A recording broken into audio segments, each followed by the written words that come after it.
এরপরে প্রশ্ন হলো, মানুষের নাম বিকৃতি সম্পর্কে ইসলাম কি বলে? মানুষের নাম বিকৃত করা এটা জঘন্য অপরাধ, এটা কবিরা গুনাহ। আল্লাহ সুবহানাহু ওয়া তাআলা বলেছেন, ওয়ালা তানাবাজু বিল আলকাব, তোমরা কারোর নাম নেয়ার ক্ষেত্রে তাকে বাজে নামে ডাকা, তাকে খারাপ তকমা দিয়ে ডাকা, তাকে বাজে লকব দিয়ে ডাকা, বাজে টাইটেল তার জন্য ফিট করা, এটা তোমরা করবে না।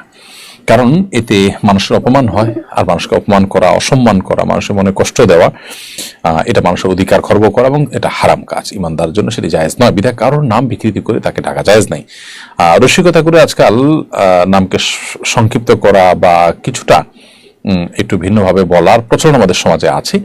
সেটা যদি যাকে বলা হচ্ছে তিনিও হাসি খুশির ছলে নেন এবং অন্যদের কাছেও তিনি হেয় না হন, তাহলে সেক্ষেত্রে এটা জায়েজ আছে। বাকি এর বাইরে নামকে সম্পূর্ণ বিকৃত করা, উল্টা করে বলা, ডাকা, ব্যঙ্গ করে ডাকা কাউকে, এটা জায়েজ নাই। বিদ্রুপাত্মক ভাবে এরকম করা জায়েজ নাই। আল্লাহ সুবহানাহু ওয়া তাআলা আমাদেরকে নিষেধ করেছেন কারোর প্রতি বিদ্রুপ করতে। আল্লাহ সুবহানাহু ওয়া তাআলা বলেছেন, ইয়া আইয়ুহাল্লাযীনা আমানু লা ইয়াসখার কওমুম মিন কওমিন আসা আন ইয়াকুনু খায়রাম মিনহুম ওয়ালা নিসাউম মিন নিসাইন আসা আন ইয়াকুননা খায়রাম মিনহুন।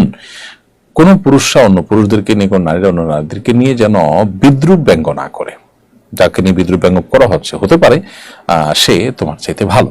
এই জন্য একজন মুসলিম এ ব্যাপারে সতর্ক এবং সজাগ।